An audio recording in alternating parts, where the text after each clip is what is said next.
Welcome back. You're watching Stock Watch with me, Simon Brown. Joining me to take your stock-related questions tonight, Ricus from PSG, Holland One Ruimsig, and Mia Kriegler from Kruger International. Please be sure, send your questions, email stockwatch@bdtv.co.za or SMS 41392 or Twitter using hashtag StockWatch. Mia, Ricus, appreciate the time this evening. I want to start banks because there's going to be questions. We saw an ABSA update yesterday after the close. Market hated it. We saw a first round update. The stock was down. But Ricus, let's start with you. The key line that I got from first round was operational performance better than expected. First round is, one of the better banks, but your take on the banks generally in our market. They're still cheap even after a massive run. They are historically, but as you know, one tends to get bank runs at the, at the start of a interest rate cycle, not sort of at the end where we are. So if our interest rates drop, that's going to be under pressure. So what we really need is the both consumer and business starting to borrow from these banks and actually invest rather than just sitting on cash. I think that's, in short, what my opinion is. So they can do well given the correct economic circumstances, but that's still open. Are we going to get better with a new cabinet and a new parliament? And that's a 50-50, I think. And look, at this rate, it's going to take forever to get a new cabinet. But I did note our men's cricket team are in the final and we don't have a sports minister. So stuff's working. Mia Kriegler, your take on the banks. Ricus raises a point there that typically at the beginning of rate cutting cycle, banks start to struggle. But of course, growth could offset that. Your take on our banks, which are, they're not expensive, although they have run a fair bit in June. Yes, no, I think Ricus really nailed it there, is that we need growth for these banks to start showing some potential. We've heard from them that they had a very slow experience in the months leading up to the election, like most businesses in South Africa, where the consumer is under some immense pressure and where we haven't seen any foreign investment into the country. Now, we will have to see some of that coming in and a sentiment change towards the government of national unity to attract these investments and to see some sort of economic growth. And that's not going to happen overnight, unfortunately.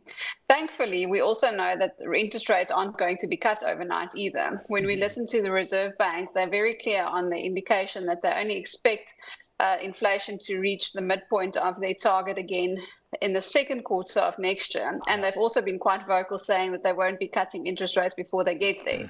So interest rates will probably remain higher, which will help the banks.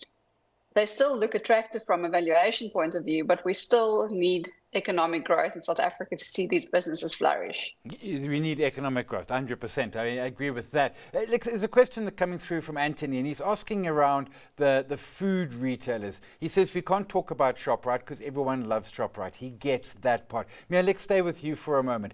If we look forward a year from now, we've probably got inflation back at the 4.5. We've probably got some rate cuts. I don't know how many, but hopefully at least one.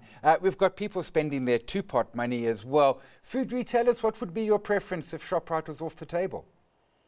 Well, that's a difficult one because, they're basically the only guys at the table at the moment.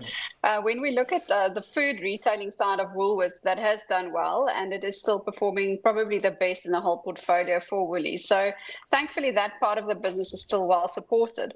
But Spar is struggling. They've had massive issues of write-downs around their tech side, in bad implementation of the SAP system that hasn't gone according to plan. And then, of course, we know the rights issue and all of everything that's happening at Pick n Pay. So there's quite some struggles. The positivity for all our retailers, food retailers included, is the fact that in South Africa with our high grants, we are always very well our retailers are always very well supported because people have money to spend on food and on goods that they don't normally have bring the two-part system into play, and people have more disposable income. So unfortunately, these aren't sort of sustainable growing sources of income, but these will be supporting our retailers going into the next season. I want to stay with you quick, Mia. You mentioned Woolies, the food side is good. The problem with Woolies is the fashion side. They get it right occasionally, but unfortunately it's occasionally and not frequently. And that has been their problem child for a while now, notwithstanding Australia, but let's park Australia aside. They've largely out. Largely out. Yes. So Woolworths, I mean, it's a tough one. I don't think for me, it isn't like a stellar investment at this stage. It's not something that I would buy or invest in. But thankfully, they have the food side that has been sort of the bright spark in the portfolio. The fashion side it's struggling. There's a lot of work they've put into it. They've brought sort of good know-how to the company in terms of what they're doing there. I think they're going in the right direction, but it's going to take time. If they get it right consistently. And we know with the clothing retailers, that is the toughest side. Fashions change all the time. We know of all these entrants into the markets that are so cheap for consumers under pressure to buy from. And that's not really making the market environment any easier for a company like Woolworths that's struggling to get the mix right. So yes, unfortunately for me, as a whole, as a company, not very attractive at this stage. Ricus, you're the grocers, the food retailers out there. If we take ShopRite off the table, which weirdly hit an all-time high just last week, I think it was, while we were waiting for the president to be sworn in. Are any of the food retailers attractive to you at this point? If we take ShopRite off the table, no. Unfortunately not. I'd rather go, if we are sitting in an interest environment globally where rates are about to be cut, which will benefit consumers and their spend, I would go offshore and take a look at a food retailer over there, because apart from ShopRite, I don't really see anything very attractive here, unless you want to bet on a turnaround situation, either Pick n Pay or ShopRite. Woolies, the clothing side of things, will continue to be a drag. I mean, they sold clothes to our parents who were very happy with that. And we are now our parents' age, and we don't like Woolworths. So they've lost their market. Yeah, I'd rather go and take a look at an offshore food retailer than trying so who would you take? Second or third best over here. Who would you take offshore? Yesterday, David Shapiro was taking Costco as an example. I mean, certainly there are some giants offshore. What would come up on your list then? Well, Costco was my immediate thought as well, and I'm glad Dave agrees with me. Well, he admitted he bought it because he's been watching it forever and it keeps on going up, and he had a little bit of FOMO, so he thought he would quickly get some. Mia, if we go more global with food retailers, is there anything that looks attractive to you? I think it's very specific for me. So I'd prefer, at this stage, we are much sort of more focused on broader market exposure than anything very specific as food retailers as such. Even though we're not expecting a come down or a slowdown in the US economy, we've even heard from those retailers, they normally last to report in the earnings seasons. Yeah. And it's still a tough environment with inflation being high and people being sort of more cognizant of the way they spend money. They are growing, but it's not something that's a stellar buy for us. So I prefer much sort of broader market exposure at this stage than singling out something like a food retailer, even on the global side. I take your point. And of course, we forget that consumers the world over have got the two pains of high inflation and interest rates. A question coming through around Grindrod, and long question, but short answer. And let's start with you, Ricus. That it's one of the stocks that's benefiting from the state failings, particularly in logistics. They've got the Maputo port. They're doing a lot of work in Richards Bay as well. They've got rid of their shipping, which was deeply cyclical and not a fun business. Trading well. What's your take on Grindrod?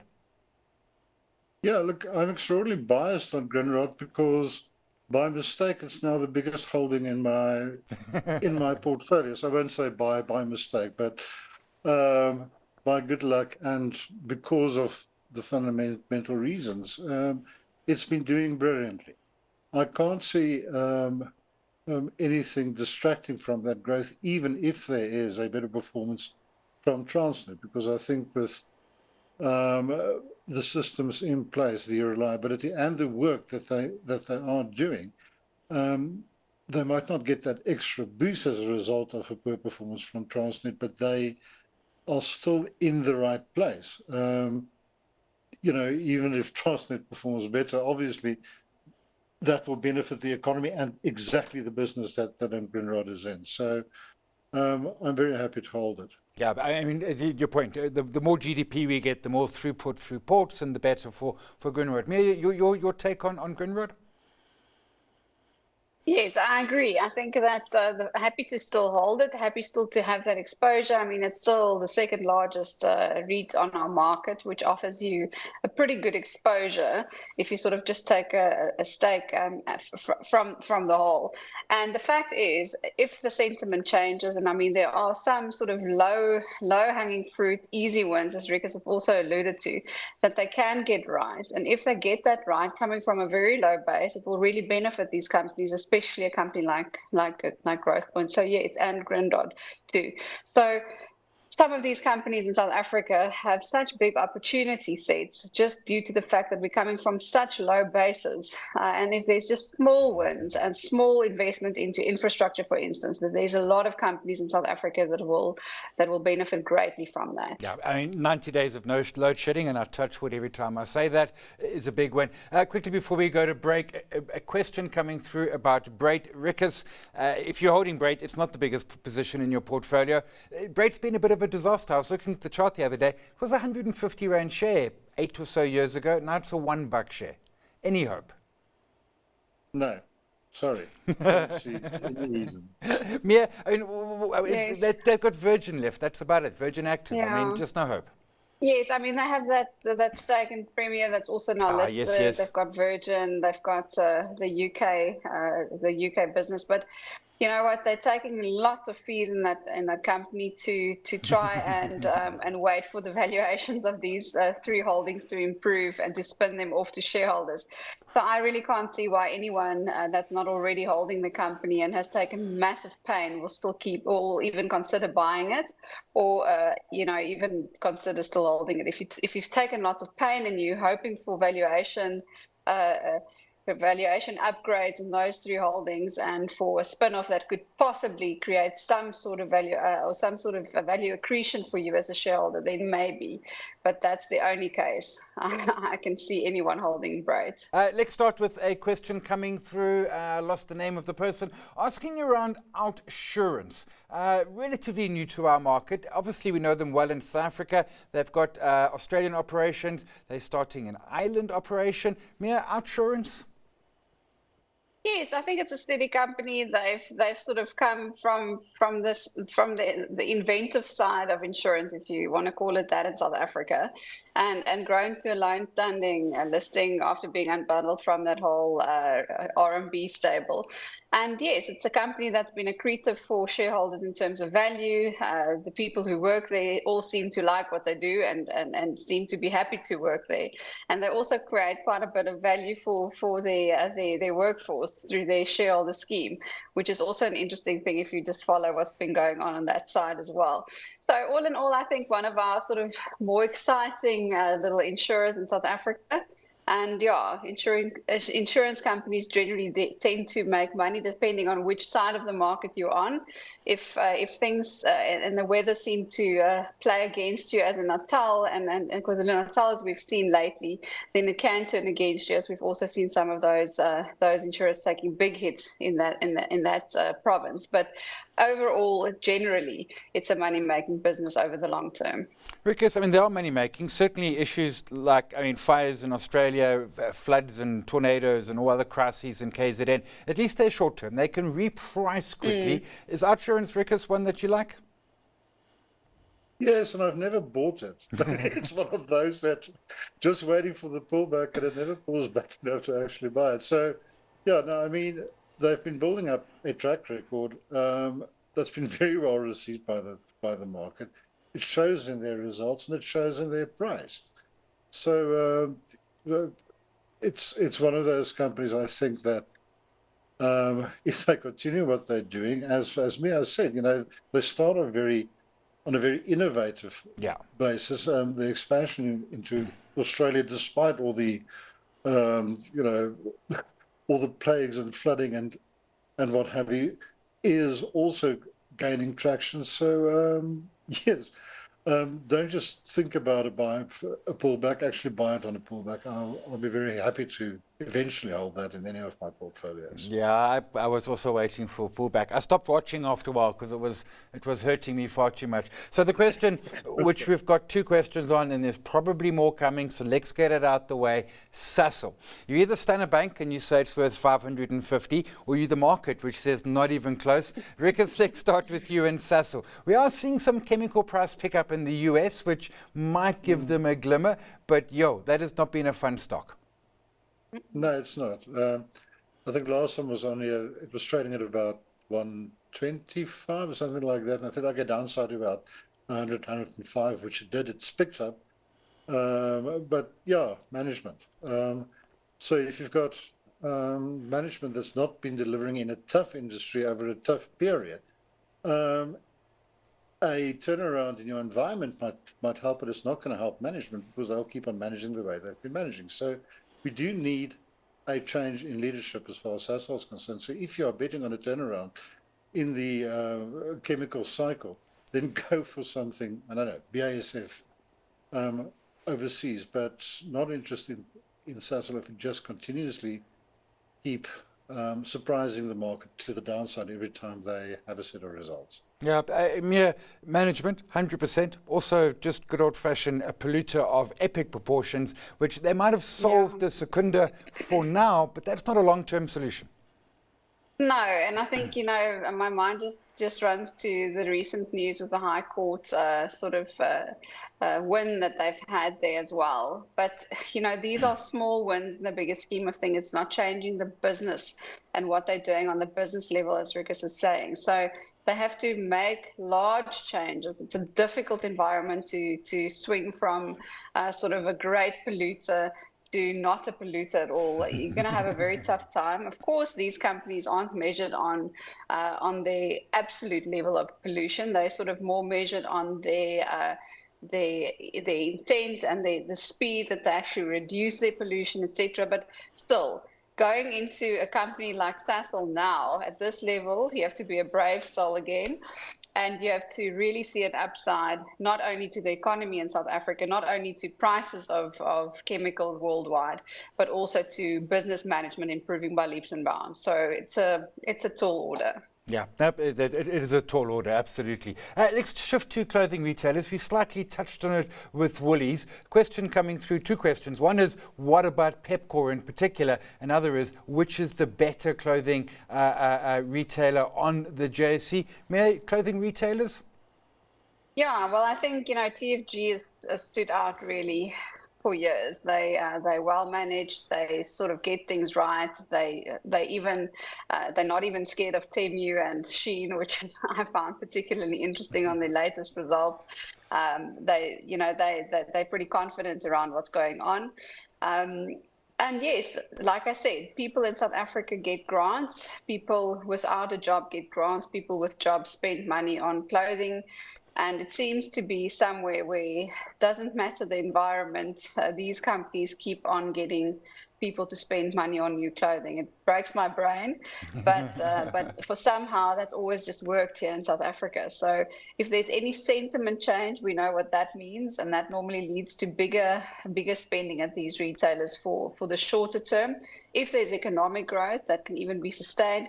But again, I've never been really, really excited about this industry just due to the fact that the consumer in South Africa has mainly been under pressure. And now, of course, with the low or the high interest rates and the inflation environment that we've seen, it's been a tougher sell. Nevertheless, like I say, even TFG has done well in this very tough environment. So in a not tough environment, they could do even better. Yeah, I look at them. I also those Mr. Price results. Imagine those with an economy, I don't know, growing at 3% and single-digit unemployment. They would be taking over the world. Ricus, clothing retailers. Yeah, let's say the economy improves and people start buying, more clothes. Great. But I think, thinking about the three, or four, where there's Pep. Let's leave woolies out of it. Okay. Yeah. So Foschini's, Truworths, Pepkor, and the markets the market segment they aim at. I am worried about TFG and Pepkor, and it's as a result of the influence of things like Shein and Timo, even if you put up taxes on that. I think the market underestimates the effect it's going to have on Mr. Price specifically, and Foschini or TFG to a certain extent. And as an aside, TFG, lots of acquisitions, they've got to start making those assets sweat. The one that I think is more immune to that is Truworths, which is your middle upper class, which doesn't, who either likes going into a shopping mall or otherwise is interested in what Foschini has to offer rather than trying to get the lowest price, which is where Pepkor's got a problem. Yeah, yeah. So of the three, I think Truworths is possibly a little bit better shielded from what's happening with China dumping stuff onto not only our market, but in global markets, which is strange. I've never really been interested in Truworths, but I think I've just changed my mind. If I want to go into clothing retail, that would be the one. Last time I went to a Truworths was the 80s. I was buying boots. Quickly before we go to stock picks, favorite diversified miner, global or local or offshore? Ricus, let's start with you. Diversified miner. Billiton probably. Billiton. Again, biased. That's the one in my portfolio. Certainly not Anglos and Glencore. No, I think Billiton just because of its operational efficiency and scope. Mia, your favorite diversified, local or offshore? Yes, I think, we have sort of exposure to more than one, but Billiton definitely has the operational efficiency, as Ricus alludes to, but we know that Anglo has the copper assets, and that's really something that everyone wants. So you need to focus also on the assets that you want. Of course, Billiton has some assets in that space as well. But going forward, it's going to be all about, if you take the long-term view, it's going to be all about which metals and commodities you hold that's going to play into the greener economy, that's going to support battery development, etc. And one of the ones in South Africa that's done very poorly and that's fallen out of favor greatly is, of course, Sibanye. Yeah. And Sibanye has sort of diversified into that space quite a bit, but unfortunately, it just shows you that the local environment rules the roost. And if you can't seem to have it together with your stakeholders on the local side, and then your price will just not reflect the portfolio that you invest in for the long run. So yes, it's a tough environment. Mining, we've always known, is cyclical, Sure. And despite being cyclical, you can't just have this long-term view of what's the upside going to be. So yeah, complicated answer for maybe just Billiton and Anglo. No, but I take your point. And Sibanye, I mean, of course, they've got those finished lithium assets in the market. I mean, they're not on stream yet, a long way to go, but the market doesn't particularly care. Let's go to stock picks. Mia, you said at the beginning of the show that you're liking a broad market. You're picking the S&P 500. There are a range of local ETFs. There are a range of New York listed ETFs. You're sort of buying the market. Very easy to get exposure to. I mean, honestly, in South Africa, you can just buy the Satrix S&P 500 or whichever you prefer. As you say, and globally, there's even more choice. The fact is, we've seen the market breadth improve with the strong run that we've had in the tech sector. That's sort of showing signs of being quite hot at this moment. It's better to have a broader market breadth, and that's why we like the exposure of the S&P 500. We also still think that the US economy is the most possible one to come out stronger than the rest in the next 12 months. Also, the fact is that when you look at the funny maths of investing, if you invest at market highs, you actually have a better chance of doing well in the next 12 months than you have at investing at market lows. So there are so many sort of anomalies that people are very afraid of investing at market highs. But if you invest for the long term and you're not a speculator, there's nothing to be afraid of, especially if you've got very broad-based exposure. Yeah, I like market highs. I like the bullishness of them. Ricus, you're going with Amazon. Yeah, we're all preaching from the same book at the moment because that's the exact reason why I'm choosing Amazon. as you know, I wear two hats: technical analysis and fundamentals. Amazon is at a new high. And when that happens, and the technical picture looks that positive, one has to, I think, go and take a look as to why one should not invest rather than why one should invest. And I cannot find any reason not to invest in Amazon, whether it be the fact that I think their price is 3 times, or forward sales is 3 times price. I think their web services is a very nice growth vector, and the technicals look good. And at a 50 PE, they've got to grow their earnings, between 15-20% a year for a while, which I think they can do. So, fairly obvious. And I like your point. A stock at a high. Don't look for reasons not to buy it. Look for reasons to buy it. We leave it there. That's all for tonight's Stock Watch. Thanks to our guests. Ricus, PSG, Hole-in-One, Ruimsig. Went with Amazon. Mia Kriegler from Kruger International. S&P 500. Up next, the close. Stay tuned.